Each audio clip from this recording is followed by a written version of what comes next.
Assalamu alaikum, darlings. I am Haleema, and this is the Over Tea podcast. Tonight's tea and what I'm sipping on is peace of mind.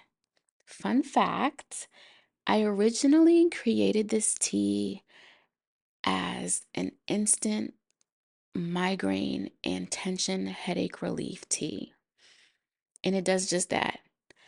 But now I find myself drinking it to calm down when I feel anxious or overwhelmed. It brings me to center and really eases overthinking. It is necessary and even vital to set standards for your life and the people that you allow in it. A while ago, I had a brief exchange with someone that made a comment that really bothered me to the point I was upset about it for hours. It wasn't an argument or a hostile exchange. And really and truthfully, in hindsight, it was a comment I felt I could have just dismissed, but in that moment, I couldn't. I couldn't let it go. And I'm glad that I didn't. The whole ordeal left me feeling upset, angry, and offended. And after some time passed, I still felt some type of way. I then decided to pull out my workbook so that I could do some unpacking. What was clear is that the comment was a trigger for me. What wasn't immediately clear was why. I used something in my workbook called the ABCDE model. It helps to navigate these feelings because they weren't new. This experience had happened to me many times before, but I would get angry, be angry for a period of time. I let it go, I'd move on. This time I said, no, we're going to unpack this feeling. It's time to deal with it. When I was able to really identify and process my feelings, I sat in them a little longer this time to try to understand the root. Why does this particular behavior in people make me instantly angry? I tried to go back as far as I could to remember and figure out what was my earliest memory with this feeling. And I ended up in my childhood. Surprise, surprise, right? When I was a young girl, I had a family member that was very passive aggressive. They used to gaslight me and project their views on me often.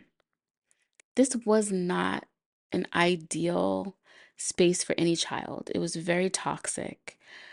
Growing up, I didn't know what was happening, but I vividly remember how it made me feel and knowing and really understanding that the behavior wasn't correct. But I didn't know how to express the behavior.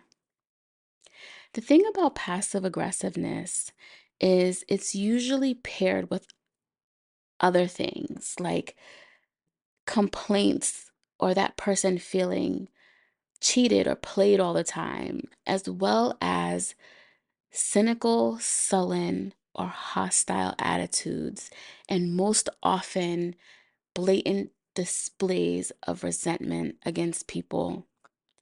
The passive aggressive behavior made me doubt myself for a long time. It really affected my self esteem and my self worth. I didn't feel like I was good enough for many, many years. The gaslighting and constantly making me doubt my reality or memories and blaming me for things that I didn't do made me feel anxious. It made me feel nervous. I was frustrated and I felt misunderstood. And I carried that feeling of misunderstanding all the way through adulthood. I used to give people disclaimers when they met me because I was so quiet and reserved that I'm quiet because oftentimes I'm misunderstood. That's crazy. I became a very quiet and often very stoic person because I feared having to explain myself only to have whatever confidence I had in myself undermined and having my feelings invalidated. I was often harsh in my judgment and emotionally detached in my adult years. The projection did the same thing.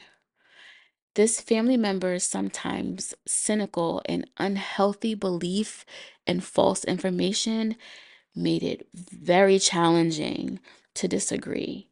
And when I did, I got punished for it.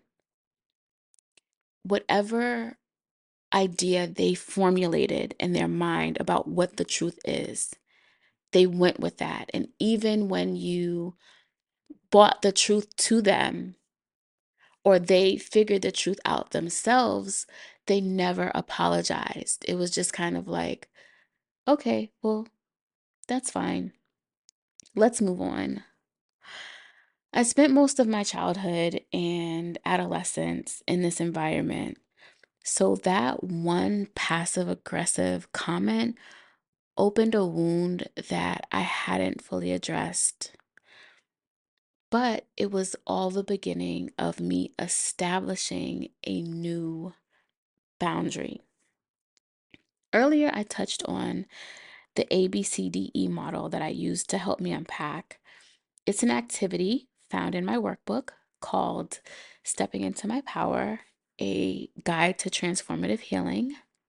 This activity is rooted in cognitive behavioral therapy and is used to help people bridge the gap between their thoughts and their feelings and how they both affect your behavior.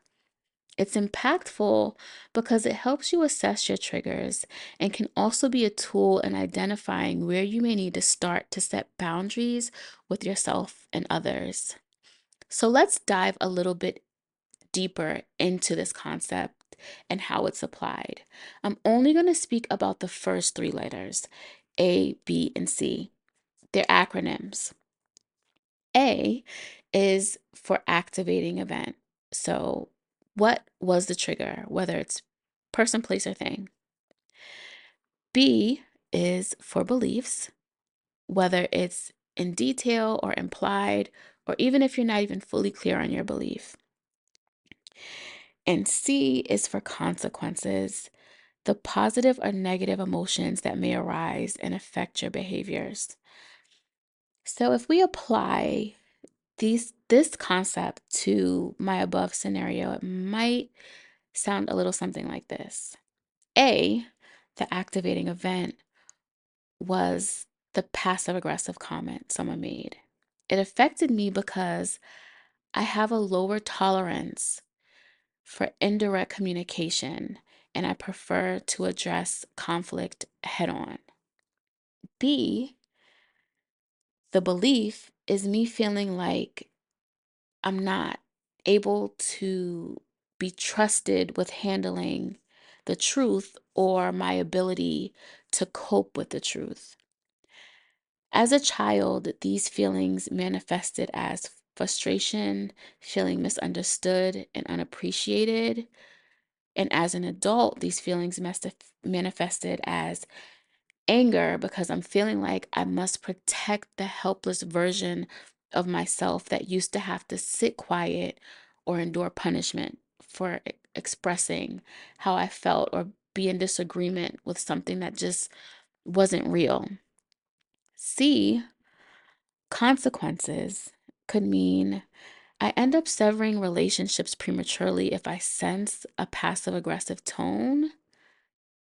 And sometimes that sense is wrong. Also, possibly saying something out of anger and frustration that is invalid or leaving myself in an anxious and angry place. The thing is, I'm aware that ultimately it's my responsibility to manage my triggers.